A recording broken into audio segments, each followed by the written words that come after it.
All right, hello. This is for Transition to College Math. This is for Friday. I have no idea the date, maybe the 15th. I'm sorry that I haven't been there this week. I had appendicitis, so I had surgery Tuesday. It is now Thursday, and I am tired and I hurt. But I know that you don't have, I don't know who your stuff is. So I'm going to give you notes on multiplying and dividing rationals.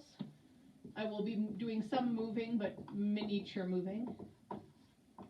And then when I'm back next week, because I should be back Monday, we can go over anything that you aren't sure about. Okay, 8.2 is multiplying and dividing rationals. You should have already seen what a rational was, hopefully today with Miss Mondragon, but a rational is just a polynomial divided by a polynomial, and we're going to start with the idea of multiplying. Okay, it's going to be more example heavy than anything.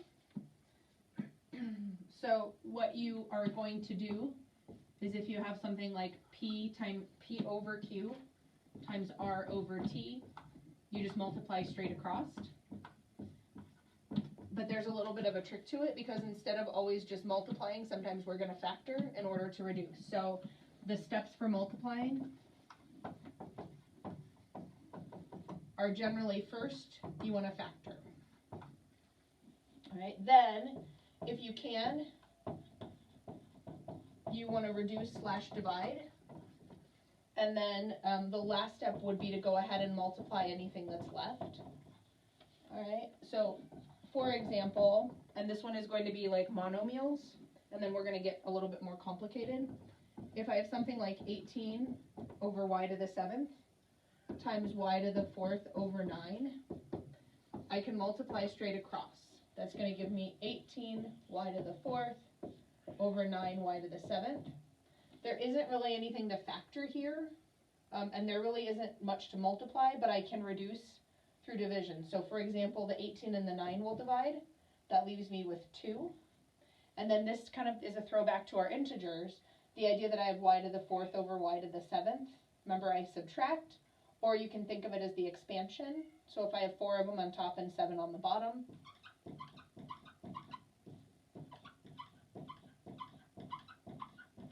I can reduce anything that's exactly the same between the top and the bottom, and then what I'm left with in this example is 2 over y to the 3rd. All right, now I have to admit you're not going to see a lot of multiplying with rationals this way. They're generally going to be larger than this, but this sort of gives you the idea of how multiplication is going to happen. I didn't actually do any like number multiplication necessarily. It's more about the idea of putting it together so that I can reduce.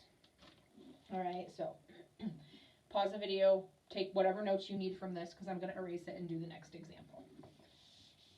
Okay, I'm going to leave the steps up because the next one is a lot more in the way of factoring. So for this one, I have 9c plus 45 divided by 6c to the 10th times c to the 6th over c squared minus 25.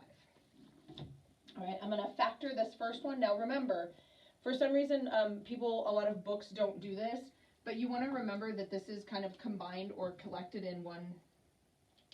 That marker doesn't work. It's collected or combined in one parenthesis. So I'm not going to just go ahead and start canceling c's all over the place because this whole thing has to be together because it's got the plus in the middle. So I can't just start reducing whatever I want to. It has to be a direct match. So what I mean is, even though, for example, this is a c squared and this is a c to the 6th, I can't reduce them because this c squared has a negative or a minus 25 attached to it. So what I like to do is I like to go ahead and put the parentheses around them to remember that I need to do my factoring. Here I'm going to factor by GCF. I can divide a 9 out of both of these. This one you might recognize as a special form. It's a perfect square minus a perfect square. So that's going to give me a difference of squares. And now what you should notice though is I have this entire parenthesis that matches this entire parenthesis. And because an entire parenthesis matches an entire parenthesis, that's what I'm allowed to reduce by. All right, I'll also go ahead and reduce more c's. But as soon as you see that the full parenthesis matches a full parenthesis, you can reduce it. So now on top I have 9 c to the 6th On the bottom I have 6 c to the 10th, and that c to the, or c plus 5 is still, sorry, this is what happens when you're tired and doing math, and the c minus 5 is still there. Now the 9 and the 6 can both reduce by 3. The c to the 6th divided by c to the 10th, that will subtract, or I'll cancel 6 of them out and be left with 4 of them, and I'll still have the c minus 5. Alright, so we'll practice more of this. This isn't something that, I know for some of you, you're going to be totally fine with this and not have any trouble. For some of you, we're going to need to practice some more, and we will get a chance to do that.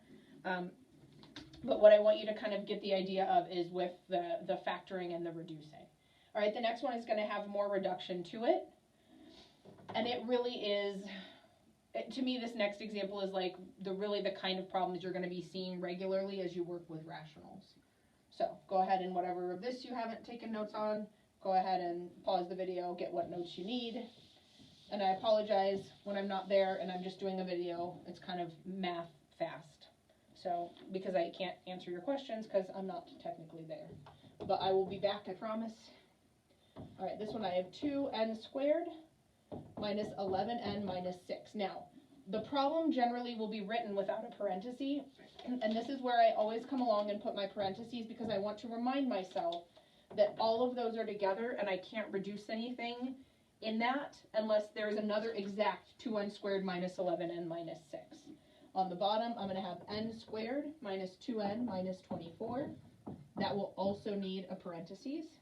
Then I'm multiplying that times n squared plus 8n plus 16 divided by 2n squared plus n. So all of these, because they're polynomials, I'm going to come back and put them in their parentheses because I cannot cancel anything or reduce anything unless the parentheses match exactly and unless whatever I factored out matches exactly.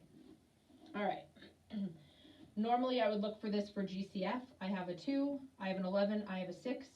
2 and 6 can both be divided, but 11 can't. So this is going to be one where I'm going to have to multiply. 2 times 6 is 12 and then factor. You already know how to do that, so I'm not going to repeat that. If you want tips on how to do that, I have another video on it that you can watch. When I factor it, I get 2n plus 1 and n minus 6. Okay. On the bottom, because this number is a 1, I'm going to factor 24.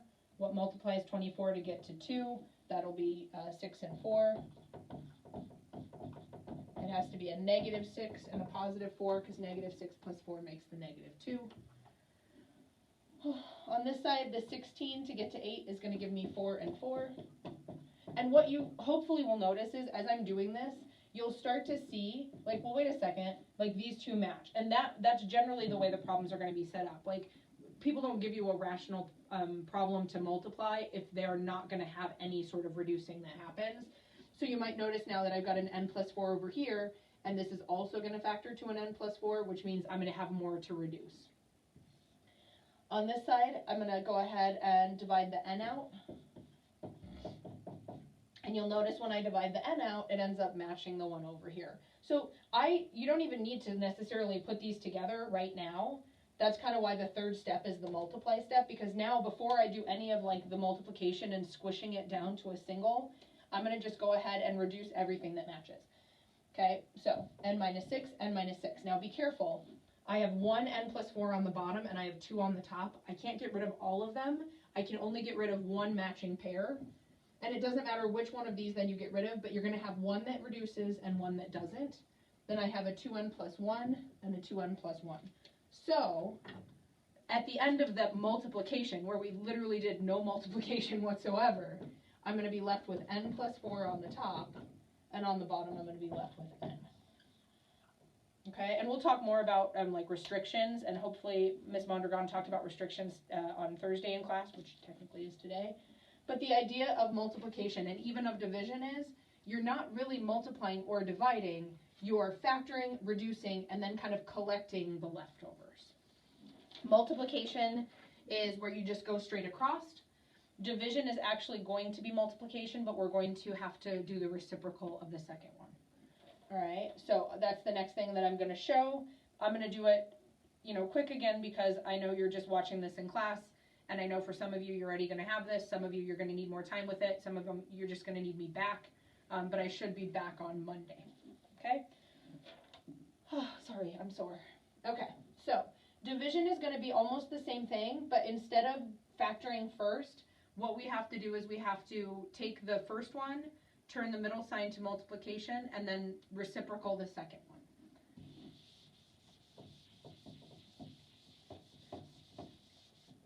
Okay, so I'm going to write that in generic math letters. So P over Q divided by R over T really is, you keep the P over Q, you turn the middle sign into a multiplication, and then you flip over or give the reciprocal of the divider. All right, so beautiful thing about division is you're not actually dividing, you're just multiplying by the reciprocal.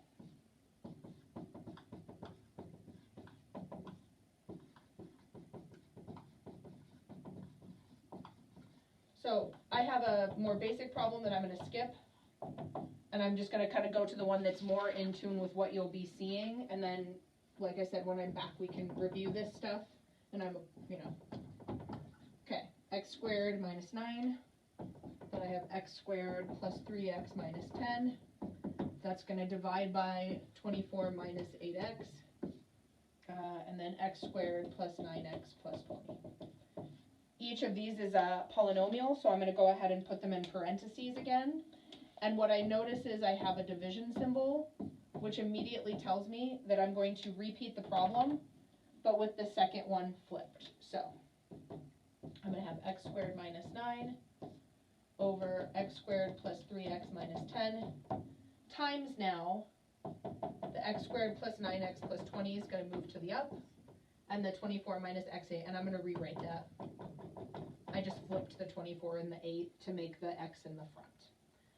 Now I'm going to start factoring. This is a difference of squares. If you don't recognize it, remember you're looking for what multiplies to 9 that adds to the middle term, which is 0. That's going to be 3 and 3. One's going to be a positive and one's going to be a negative. On the bottom, what multiplies to 10 that adds subtracts to 3, that's going to be 2 and 5.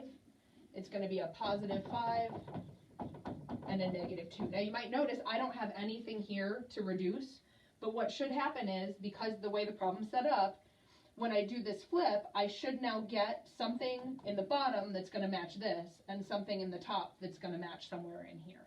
Because in math land, when you have a problem to work, we want it to be a problem that's actually going to make sense to multiply, divide, and reduce. All right, what multiplies to 20 that adds to 9 is going to be 4 and 5. It should be a plus 4 and a plus 5. And notice, x plus 5, x plus 5. Okay, I'm going to factor out a negative here on the bottom. I'm going to factor out a negative 8, and that will leave me with x minus 3. Notice, x minus 3, x minus 3. If we hadn't remembered to do the reciprocal of the second fraction, you wouldn't have had anything to reduce, because these would have been on the bottom along with its match, and this would have been on the top along with its match. All right, so that's how you know that you have set it up correctly, is once you set it up to divide, it should set up so you get some reduction happening. All right, x minus 3 is going to reduce. The x plus 5 is going to reduce. There isn't anything else to reduce, but I'm not going to multiply, technically. Like, I'm not going to make a bigger multiplication. I'm just going to write the answer showing that now what would happen is these things are multiplying each other. Remember, when they're right next to each other, it means they're multiplying. I don't actually have to multiply through the numbers. Some textbooks and some tests, they will multiply this back out. I don't really understand the point of that, because you're not going to do anything more with it. I mean, this is a valid answer. And all that will happen is if you gave somebody the answer, they might stop and go, oh, well, could you have factored it and reduced more? So you might, if you did this in a, if you did this with your stupid calculator math phone thing that takes pictures and does math for you, they might give you the answer as x squared plus 7x plus 12 over negative 8x plus 16. And you can do that. You can literally multiply it back out, but I don't think you need to. All right, that was very fast. Hopefully you go back and rewatch anything that you need to on this. Like I said, I'm sorry I was out this week. Appendicitis was quite a surprise for me. And my doctor was going to try to make me stay out for 10 days. But I should be back Monday. I hope this helps somewhat. Try the worksheet, all right? And then when I'm back on Monday, we'll go over things that you guys aren't sure about. And some of you I know will be fine, some of you will need some more help, and that's okay. We'll deal with it when we get there. Behave yourselves. Leave my classroom clean, please. And I know this is transition, so you're probably behaving yourself, but if you know anybody in Algebra 2, you're allowed to slap them around, make them leave my classroom clean. I don't want to come back to nonsense on Monday. All right, thank you. Have a good day.